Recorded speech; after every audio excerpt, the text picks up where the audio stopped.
guys, welcome to the Misch Family channel. This YouTube is going to be dedicated only to road to baby Misch stuff, MRKH stuff, IVF, gestational surrogacy. It's going to be a space where we vlog and show you guys kind of behind the scenes, and then also talk about some stuff in this space where I'm at right now with my coffee. This video specifically is kind of a Q&A. So these are the questions that you guys asked me over on Instagram regarding infertility. So I'm going to do the video in two ways. I'm first going to talk about how we got to where we are, so kind of catch anyone up that's new around here, just explaining when we started IVF, how we got to gestational surrogacy, and that whole spiel.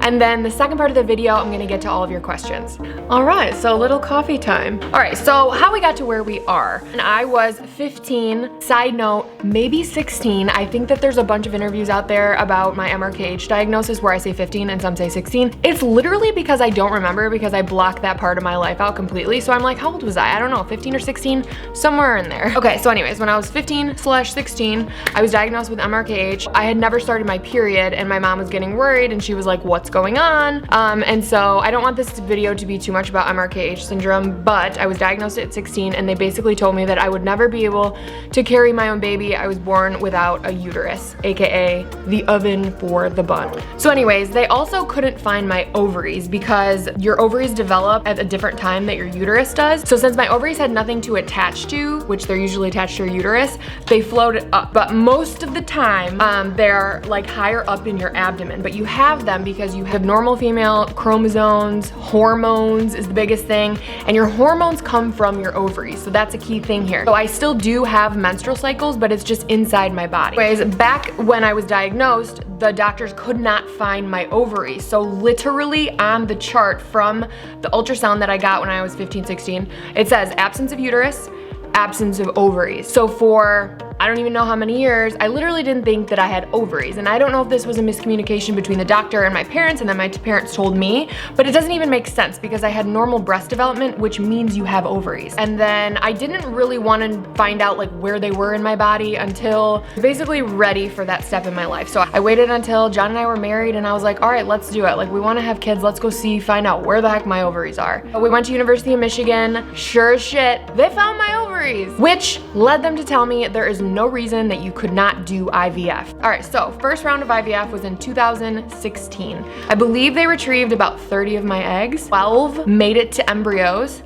and then we chose to get PGS testing, pre-implantation genetic screening, and then there's like another one, PGD, but I don't know. We got the genetic test done, and it said that only 6 of those 12 embryos were viable. So when you do IVF, most of the time you're like, okay, I want to start with the biggest number possible because you know that that number shrinks significantly as the days goes on and as your eggs are fertilized with the sperm that make an embryo. That's another misconception that I just want to touch on really quick. The female has eggs, the male has sperm. And when you put them together and they're fertilized, that is the embryo. So the embryo, sometimes people call it the egg. It's not, it's the embryo. So I have egg, women are born with a certain amount of eggs, men have sperm, and then those together fertilize and create an embryo. Brief recap, so we found a gestational surrogacy agency in Chicago, Illinois. We're matched with a surrogate in about 3 months. You fill out a profile, they fill out a profile, and then the agency kind of matches you with a surrogate. So the first meeting was really nerve-wracking, but we loved her and her husband. Embryo transfers. We decided to put in 1 embryo of the highest grade quality, and that one failed. So then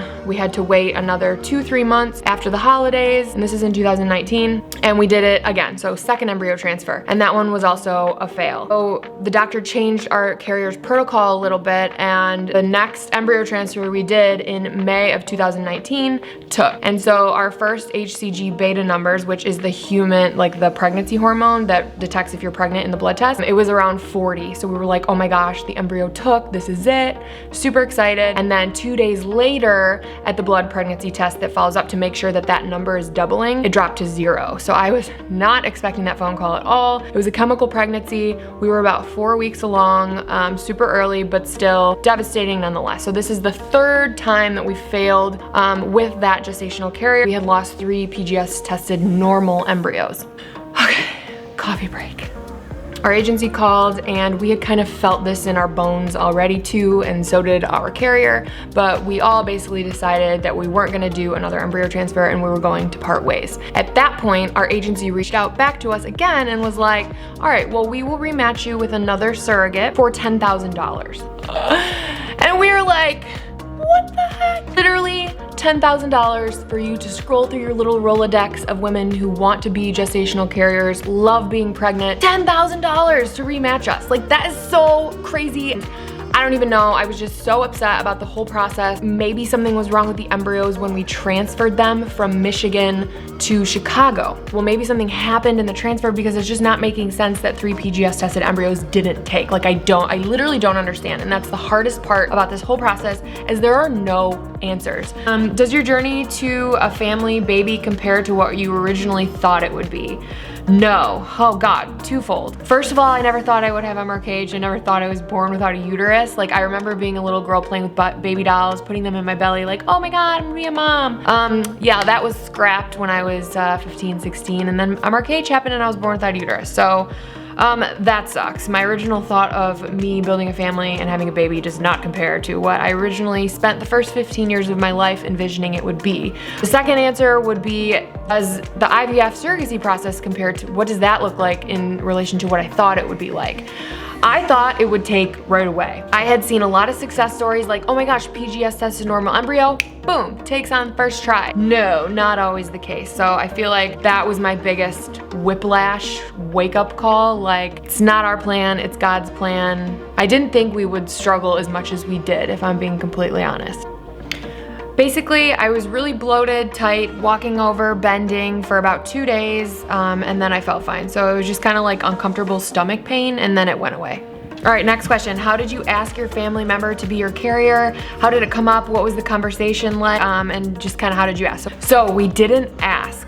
Basically, she had been wanting to do it for a long time. I'll probably talk about it in another video, but we didn't ask. She offered. It was kind of that magical connection thing that happened, and I'm just so grateful. If you had a choice, boy or girl, I just want a healthy baby, honestly. I don't know. I can't even imagine, I can't even fathom a child like having a baby, like me holding a baby. Like, can you even see that? I would just like a human baby, that'd be great. This is a really good question, and it honestly kind of triggered me a little bit, but I'm really glad that someone asked because it's kind of like making me ready for this to happen. So she said, how would John answer this? Is this your baby with the carrier? And so I was like, I had to like think about that question for a minute. Like, what does that mean? Like, someone comes up to you and asks John if this is his baby with our carrier and not mine. So he said that he would basically, I wish he was here to answer this, but he just basically said that he'd be like, no, this is, you know, my wife's genetics and my genetics and she's the carrier, and just kind of explain it. That just goes back to the baby bump thing, and like, it's not gonna be me, and that sucks, but it's only 9 months and a kid hopefully lasts a lifetime. All right, next question. How to make sure that an IVF doctor is trustworthy? You need to look at their success rate. So you want to look at the success rate of your reproductive endocrinologist. What's their success rate basically of the embryo taking and having a live birth? All right, next question. Do you think that IVF is worth the cost since it doesn't always work? Yes. I mean, I think this is a personal question, but I couldn't live with myself not at least trying. Like, I want to exhaust everything. We wanted to just give it our all and keep trying, and so that's kind of where we are. So I think that, yeah, it's worth it because I couldn't have peace of mind knowing that I didn't even try. This is a fun one. In a perfect world, how many babies would you like to have? I think 2, at least 2. I think 3 would be cool too though. Okay, next question, egg retrieval. This woman is starting her egg freezing process next week. So biggest tip is ice the spot on your stomach before you do the injections. The ice really helped me. So I would literally hold an ice cube on my tummy for like 10 to 20 minutes, get that thing really numb. And then another tip, when we did the injections, Jonathan did all of them, he injected really slow. It kind of let the product dissipate in your body a little slower instead of just like shoving it all in there right away. It just seemed to burn less. This question makes me so mad. Biochemical pregnancy. I just had one after my first transfer and I'm still trying to understand it. Girl, me too. Like, we had our chemical pregnancy the 3rd transfer, and I still don't understand it. And it goes back to like, why can't I have answers? You know, it's the hardest thing. And I think the thing that helped me the most was time. It sucks. I hate that answer, but it's true. It's helped me heal with the whole thing. I was scratching for any reason why it didn't take, which led us to, maybe it was the transfer, the vehicle that literally transferred our embryos from Michigan to Chicago. Like, maybe that's why it didn't take. Maybe it was our doctor. Maybe it's something in the embryo that they couldn't see yet. that maybe our carrier didn't do something right. Oh God, you rack your brain to find all the reasons, and I feel like, I just couldn't think about it anymore, and I think time is the only thing that helped me heal in that, but I wish you healing too, because I know it's hard. Next question, how did you find your surrogacy agency? Just Google? She's lost. So I felt the same exact way. You are totally not alone, and yes, literally just spent a couple hours on the couch on my laptop Googling agencies, and then kind of cross-referencing their Instagram pages to see like stories of actual people and like pictures they had been tagged in. But look at the success rate. Basically, I just Googled it, and the closest in proximity to us and the ones that had the best reviews is the one that we ended up going with. Okay, this is a really good question since so far I've done both. So the question is, how do you choose a surrogate, whether compensated or friend or family? So my mentality before we started down the surrogacy road was that I wanted to just pay someone to do it and not have them emotionally in my life. But after the 3 failed attempts and not being able to reach out to her and see how she's feeling and talk to her, I don't know, that was really hard for me. And what really was the cherry on top was that at the end, so when we parted ways, that was like it. It's the last time I talked to her. We never spoke again. It was just so final, and it's crazy that like this woman and her family could be this seriously integral, significant part of your life, or you could just never talk to them again. And that is like so crazy. But I see pros and cons to both sides, honestly.